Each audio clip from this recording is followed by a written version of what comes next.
What's going on, guys? This is JT iamthetie coming at you with another narrated Wi-Fi battle today. This is for the final four of KwandaoRen66's theme team tourney. I got matched up with Dangerous36M, also known as Rick, also known as one of the best YouTube battlers on YouTube, obviously. Obviously, if you don't know who he is, definitely go check out his channel. Really, really cool.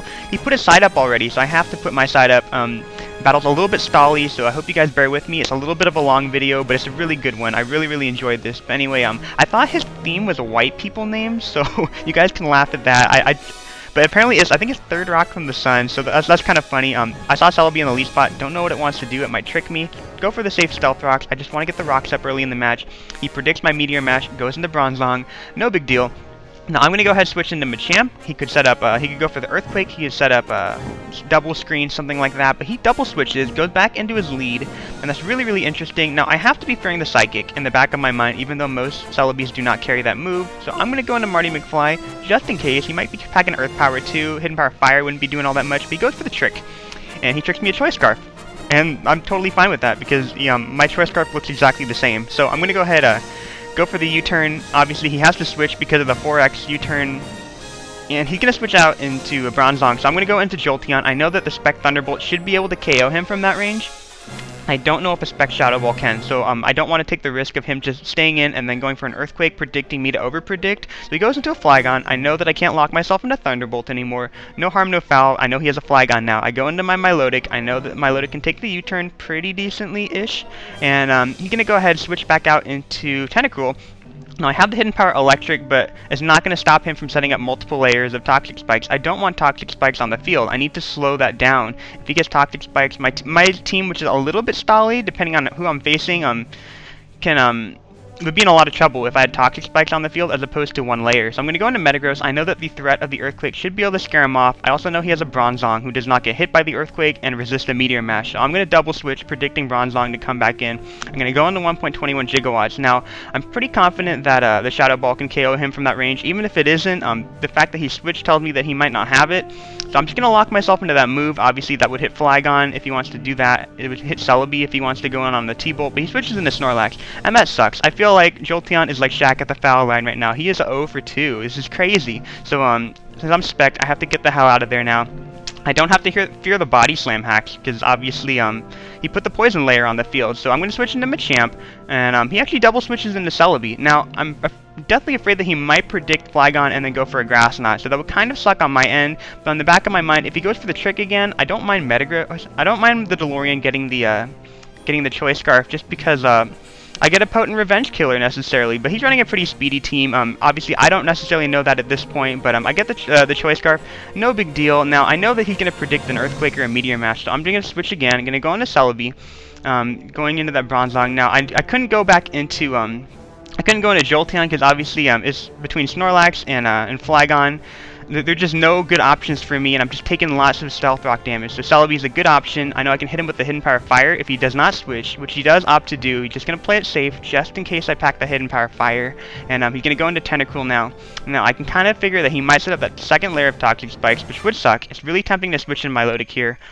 Just to get the regular poison damage right now, or he could go for a Rapid Spin. So I'm going to go into Flygon. Really crazy risky just because he might set up that second layer of Toxic Spikes, but he goes for the Rapid Spin here, which is totally fine with me. He blows away my Stealth Rocks. Obviously, it's going to make it really hard for me to get up rocks. He's going to essentially take 2 turns because my Stealth Rocker is locked into a move because of the Scarf. So I'm going to go for the U-turn. He switches back into the Bronzong, and he's at a low enough range where I know that I can 2-hit KO with a Dynamic Punch. So I'm going to go into Machamp. You guys know, because you're my subscribers, that Dynamic Punch Confusion Hacks loves me. So I'm banking on that. I know that that's kind of risky. He stays in, which tells me that he probably has a move to hit the Machamp, which is really scary, but I'm kind of hoping he's going to hit himself, because that's what Dynamic Punch does, and that's exactly what he does, which is really cool. Obviously, I could try to attempt to set up a substitute here, but this guy walls both my Metagross, and he walls my Flygon, so I have to take this Bronzong out. The risk just didn't outweigh the reward. I lose a quarter of my health if he was able to hit through the confusion. Obviously, I'd be behind a sub, but if it didn't work, you know, it wasn't worth it. The poison damage is really stacking up, but he's gonna switch into Celebi now. And now I have to predict him to either go for an Earth Power or a Psychic or something like that still. So I go into Marty McFly. He goes for the Earth Power. Perfect. Obviously I can scare him away with the U-turn again. And he switches into his last guy. He switches into Infernape, and that's an appropriate name. Like, Infernape's a dick in this match. Like, I know that this is the only guy on his team that scares the living hell out of me. I know that this Infernape can cut through my team like butter if I'm not careful. So I'm going to go into my Lodic. Now, I know he's probably going to switch out. He probably knows that he can't KO me with the close combat from that range. So I'm just going to go for the recover. I need to keep my Lodic at full because this is the closest thing that I really have to a check to the physical mix-shape that I see with the Life Orb. He goes into a Tentacruel now, and now I could go for the Hidden Power Electric here. He might just set up that second layer of Toxic Spikes. Obviously, he probably really wants to set up that layer of Toxic Spikes, so I'm going to switch into Jolteon just in case he tries to do that. A little bit risky on my end because he ends up going for a Surf. I knew that the Surf wasn't going to KO me, but I did not take into account the fact that I was going to get hit by that poison damage. I just wasn't paying attention to the poison on the Jolteon. So yeah, Jolteon was more like Smush Parker than Jolteon in this match. If you guys know who Smush Parker is, he's a terrible basketball player. But I'm going to go into Metagross. Obviously, the threat of Earthquake would scare him off into Celebi probably because it would resist the Earthquake. So I'm going to go for the Meteor Mash. It hits pretty much everything else on his team, barring Infernape and Tentacruel, both of which do not want to take an Earthquake. So I'm going to go ahead, go for the Meteor Mash here. He sees that I'm locked into Meteor Mash now. He can go back into Tentacruel, and I'm going to get the attack raise here, and that did a lot of damage. So I know that I can 2-hit KO this Tentacruel. Now he's going to go for the Surf just to see how much damage it does, and it turns out that it really doesn't do all that much to me at all. So I can sit in here, go for a Meteor Mash. I miss. I'm like, okay, well that makes up for the confusion hacks. I don't get to take out his Tentacruel. No big deal. I'm going to keep on going for it until he switches into something that makes me run away. Oh, he switched into Infernape, and I cannot believe that I had a chance to KO that guy. I mean, it wouldn't have KO'd him because he resisted, but because he had the Life Orb, he would have been at really low health. The Infernape would have killed itself off for me. It would have done what I'm trying to do for me. So that miss was so huge, so huge. I cannot underestimate how big that miss was. But I'm gonna go into my Lodic now. Obviously, I really need to take that Infernape out. That's the biggest problem for my team. So I'm gonna go for the Surf. Switches into a Tentacruel. Not a big deal because I know that I can heal up on the Tentacruel no matter what anyway. And at this point, he's gonna set up his last layer of Toxic Spikes. I think he got poison on all my guys except for Metagross and Flygon, obviously, who were not affected by Toxic Spikes. So I'm just going to go for the recover. And now I'm going to go ahead and stay in, go for the Hidden Power Electric. I know that I'm very bulky on the special side. He cannot scratch me. I know that I can probably scratch him with the Hidden Power Electric, though. But he's going to go for the Surf. Not going to do all that much damage. I'm going to go for the Hidden Power Electric here. And that's going to do a lot more damage relative. So I know that he's going to be forced to switch out. He's probably going to go out into Celebi, but at the same time, I don't want to go into Flygon in case he predicts me to overpredict, you know, and then goes for a Sludge Bomb or a Surf. So I'm just going to stay in, just going to go for the Surf. He goes into Celebi, going to take nothing, really. But, I mean, he doesn't have the leftover, so I'm not worried. Every little bit counts. I'm not worried about the Celebi because I know that mine can beat him one-on-one.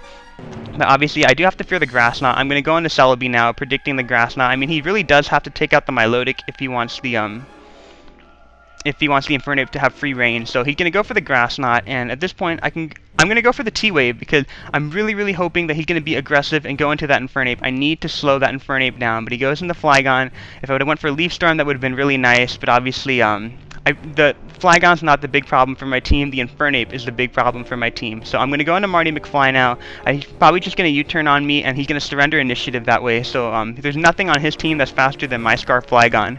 So he's going to go back out into Celebi. Now I know he's going to switch out the Celebi just because but so I'm going to lock myself into Outrage. He doesn't have Bronzong anymore. He has nothing to resist the Dragon attack, and I'm going to get a free kill on whatever the hell I want. So I'm just going to go for the Outrage. Goes into Tentacruel. I'm going to be able to take that out. Not that big of a deal. I knew my Lodic would have been able to kill it one-on-one anyway, but now he's going to go into Snorlax. I'm going to go for the Outrage, and this is why you guys need to run Adamant Flygon as opposed to Jolly Flygon. I'm just saying, it's not a 2-hit KO. If I would have got 3 turns, he would have had a chance to set up, and that would have been so stupid. But yeah, Jolly Flygon is fail, so Marty McFly finally fails me in this last match, but not that big of a deal. I'm going to go into Machamp. Now, I'm going to go for the Substitute here because my time on this Earth really isn't all that long anyway, and if he tries to save that Snorlax and I'm behind a Substitute, I can kill 2 pokes as opposed to 1 poke, and I know that. I think he knows that too, so he's not going to let me set up a Substitute. He's going to just force me to kill off the Snorlax so then he can revenge KO me. Now, I'm going to go for the Dynamic Punch here. Obviously, if he's going to let me kill off the Snorlax, I'm totally fine with that. And at this point, I know that the poison damage is going to put me in a range where the Machamp's going to be KO'd no matter what, but I mean, even if I didn't go for that initial substitute, I would have been at a low enough health where he would have been able to KO me regardless anyway. So he goes into Celebi. I know that I really can't switch in this Machamp anymore, so I'm going to let him kill him off. He goes for the Grass Knot. Critical hit totally does not matter here. And I'm going to go into my own Doc Brown now. Now, I'm going to go ahead, I think I'm going to go for another Thunder Wave, I think.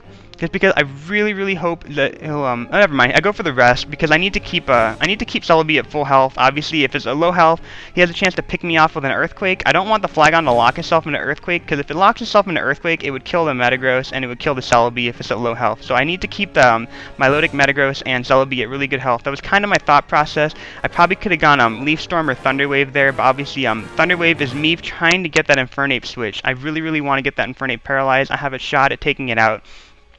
But he's going to go for the Grass Knot. He's going to be able to take out the Milotic. I have no safe switch in for a Grass Knot other than the Celebi. And consequently, even if he were to switch back out into someone else and I go back into Milotic, there's no safe way for Milotic to heal. I just have to let Milotic die. I'm down to my last two guys, and he actually switches into the Infernape.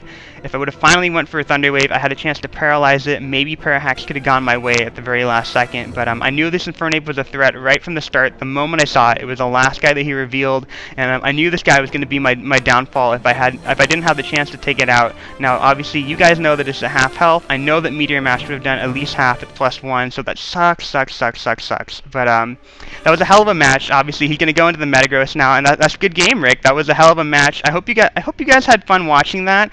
I had fun playing it. I hope Rick found it a little bit challenging. I don't know if he I know that he always sounds bored when he was on the live stream. I mean, it was really late, but I hope it was kind of a moderate challenge. I hope I kind of gave him something to think about just because it was fun. Obviously, great.